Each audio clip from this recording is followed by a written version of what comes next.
Good morning my student. Question number 10 है, विशिष्ट शिक्षा एवं समावेशी शिक्षा में क्या अंतर होता है। समावेशी शिक्षा तथा विशिष्ट शिक्षा दोनों में बहुत अंतर है। विशिष्ट शिक्षा जहाँ पृथक्करण की ओर ले जाती है तो समावेशी शिक्षा एकीकरण पर बल देती है। इन दोनों में कुल अंतर इस प्रकार है। विशिष्ट शिक्षा, समावेशी शिक्षा। विशिष्ट शिक्षा प्राचीन प्रत्यय है, समावेशी शिक्षा एक नवीन प्रत्यय है। यह पृथक्करण करता है और यह एकीकरण करता है। प्रथम में होता है अलग अलग, एकीकरण यानी एकीकरण। यह भेदभाव पर आधारित है, यह भेदभाव रहित शिक्षा है। समावेशी शिक्षा में क्या होता है, भेदभाव नहीं होता है। और विशिष्ट शिक्षा में भेदभाव आधारित है, यानी भेदभाव होता है। और विशिष्ट शिक्षा में यह संपूर्ण शिक्षा नहीं है। और समावेशी शिक्षा में यह संपूर्ण शिक्षा है। यह व्यवसायिक शिक्षा पर बल देती है, यह संपूर्ण विकास पर बल देती है। जो समावेशी शिक्षा होता है ये संपूर्ण विकास पर बल देती है। और यह साधारण स्कूल प्रणाली से भिन्न है। यह साधारण स्कूल में प्रदान की जाती है, यानी ये बहुत विशिष्ट होता है और ये साधारण स्कूल में भी प्रदान की जाती है। समान बालकों से अलग करता है, यानी ये जो व्यवस्था होता है अपंग बालकों को समान बालकों से अलग करती है।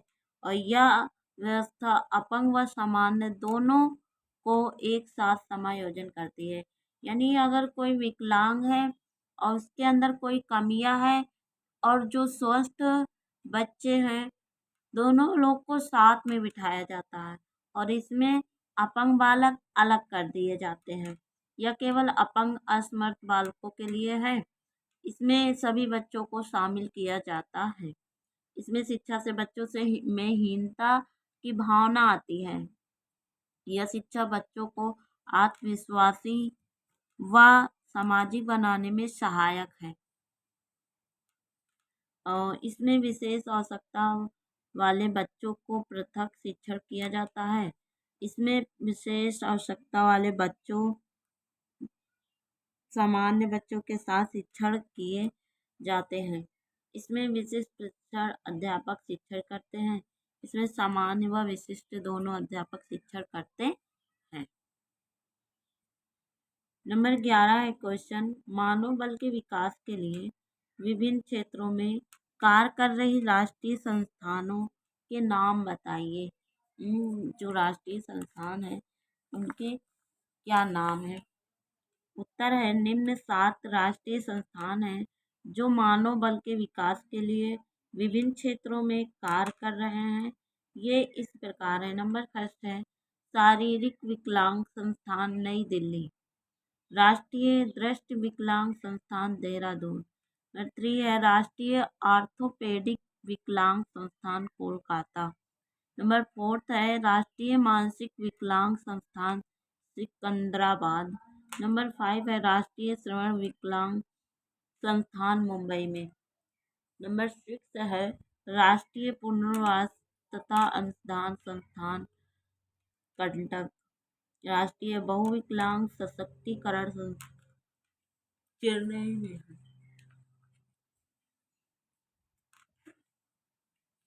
क्वेश्चन नंबर 12 है बेंच मार्क विकलांगता क्या है। यानी बेंच मार्क, जैसे अभी हम लोग विकलांग के बारे में सुने थे लेकिन कभी बेंच मार्क विकलांग के बारे में नहीं सुने थे। बेंच मार्क विकलांगता का तात्पर्य है कि किसी भी व्यक्ति में 40% विकलांगता होनी चाहिए। दिव्यांग व्यक्ति अधिकार अधिनियम 2016 के तहत बेंचमार्क विकलांगता प्रमाण पत्र प्राप्त करने के लिए व्यक्ति का कम से कम 40% विकलांग होना अनिवार्य है। 21 प्रकार की विकलांगता में से किसी भी प्रकार की विकलांगता 40% या उससे अधिक होने की अवस्था में व्यक्ति को जो बेंचमार्क विकलांगता प्रमाण पत्र दिया जाता है या यूडीआईडी कार्ड जारी किया जाता है।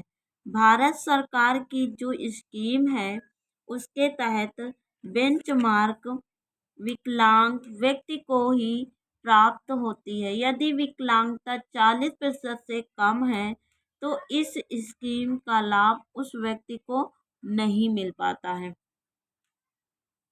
क्वेश्चन नंबर 13 है, समावेशी शिक्षा और विशिष्ट शिक्षा में अंतर बताओ। अभी आप लोगों को समावेशी और विशिष्ट शिक्षा में हमने अंतर बताया था। अब वही अंतर फिर आया है तो हम ये क्वेश्चन को छोड़ दे रहे हैं और क्वेश्चन नंबर 14, समावेशी शिक्षा के लिए इतिहास एवं विकास पर टिप्पणी लिखिए। यानी समावेशी शिक्षा का इतिहास क्या है, उसका विकास पर टिप्पणी लिखिए।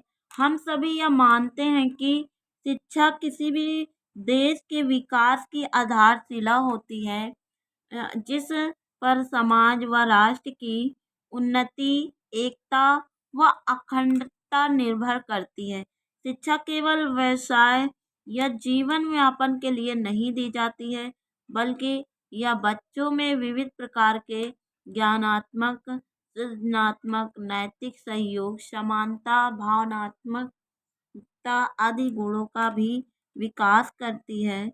वर्तमान समय में सर्व शिक्षा अभियान व शिक्षा का अधिकार जैसे कार्यक्रमों के अनुसार शिक्षा प्राप्त करना प्रत्येक बच्चे का अधिकार हो गया है। ये कार्यक्रम तभी सफल हो सकते हैं जब हम शिक्षा की मुख्य धारा में उन सभी को सम्मिलित करें जो शारीरिक, मानसिक,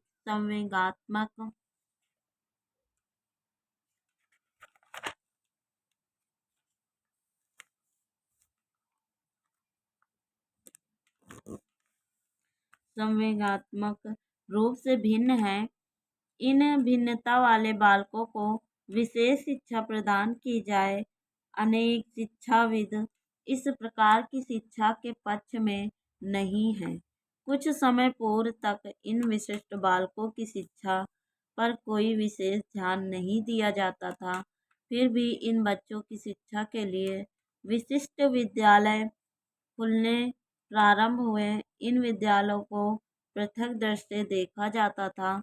इस दृष्टिकोण से ये बच्चे स्वयं को समाज से पृथक दृष्टि से समझते हैं तथा उनमें हीनता की भावना आती है।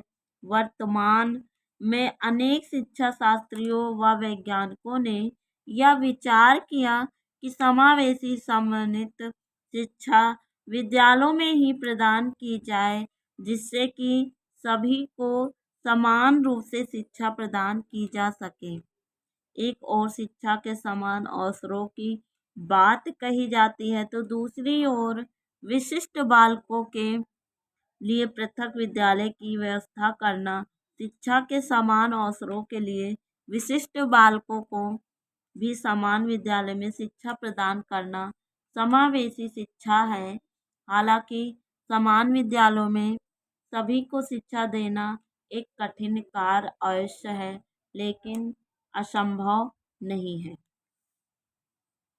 शिक्षा का अधिकार अधिनियम 2009 पर टिप्पणी लिखिए अथवा समावेशी शिक्षा के विशेष संदर्भ में शिक्षा का अधिकार अधिनियम 2009 के प्रमुख प्रावधानों को समझाइए।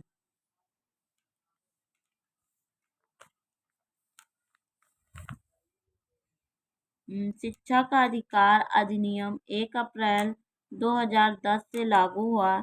इसे बच्चों को निःशुल्क और अनिवार्य शिक्षा का अधिकार अधिनियम 2009 नाम दिया गया।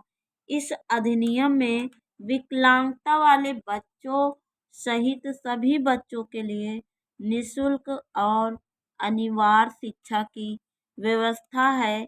ये विकलांगताएं हैं अंधता, कम दृष्टि, उपचारित कुष्ठ रोग, बहरापन, लोकोमोटर विकलांगता, मंदबुद्धि, मानसिक रोग, स्वलीनता, मस्तिष्क पक्षाघात, आरटीई में इसके साथ साथ बोलने में अक्षमता आदि की परेशानियों वाले 6 से 14 वर्ष की आयु वाले बच्चों के लिए भी पड़ोस पास के स्कूल में प्राथमिक शिक्षा की सुविधा की व्यवस्था है।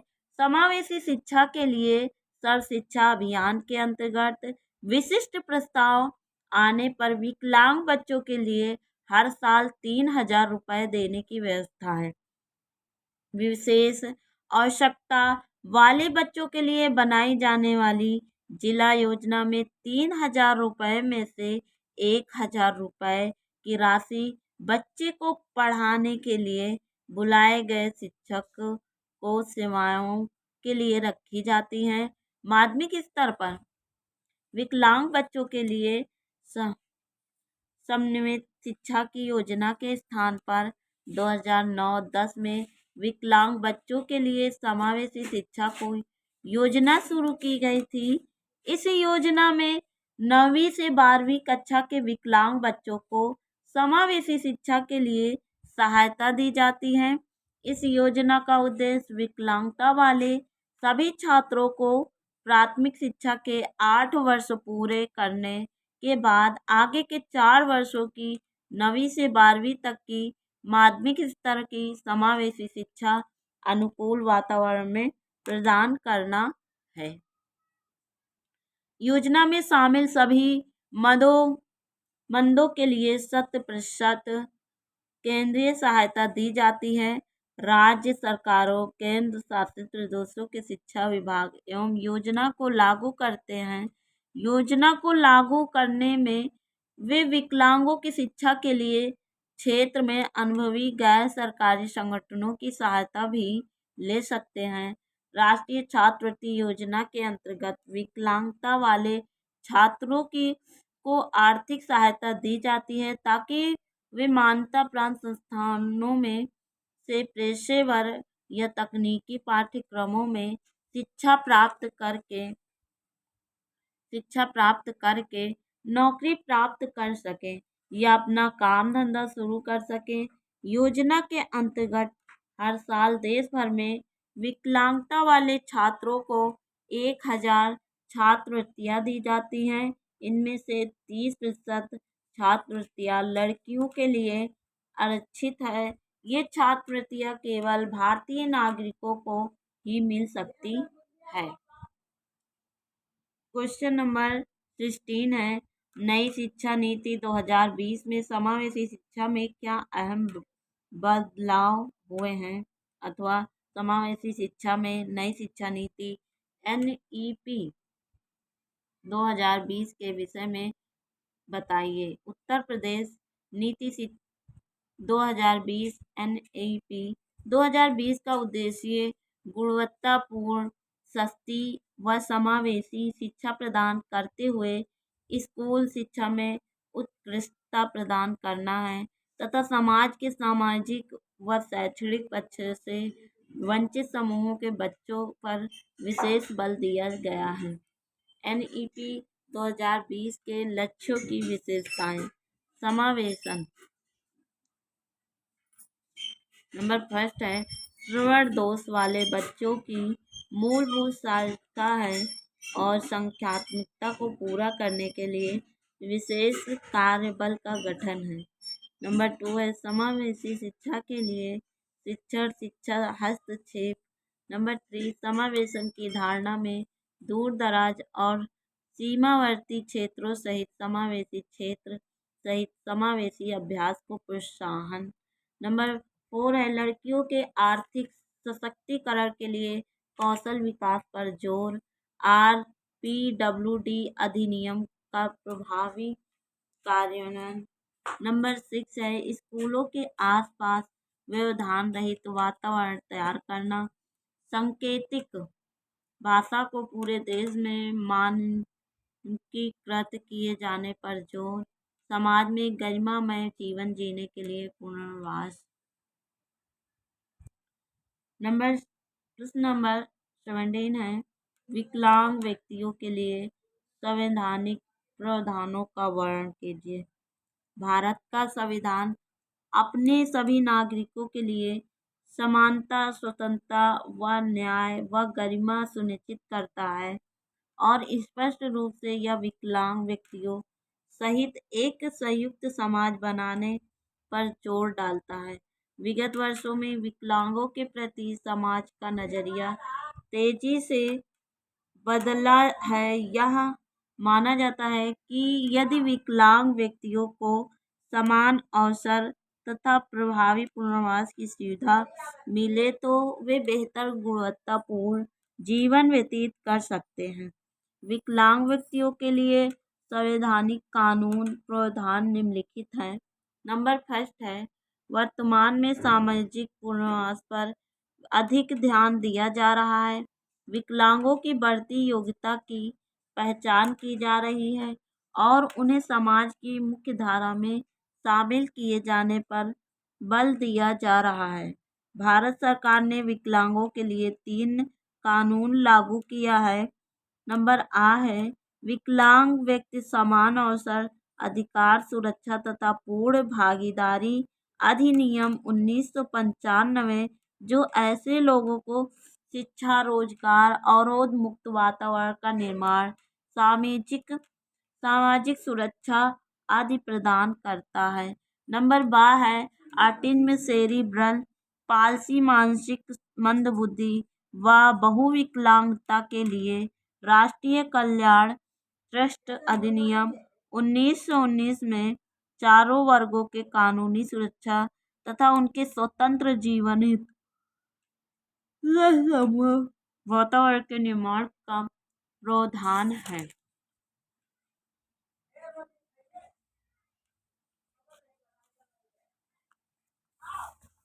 नंबर 7 है,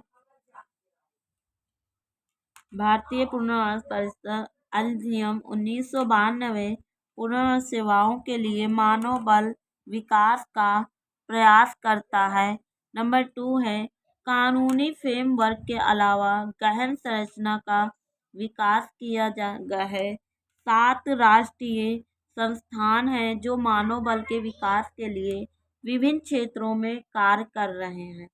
नंबर 3 है, 5 संयुक्त पुनर्वास केंद्र, 4 पुनर्वास केंद्र तथा 120 विकलांग पुनर्वास केंद्र हैं जो लोगों को विभिन्न प्रकार की पुनर्वास सेवाएं प्रदान करते हैं।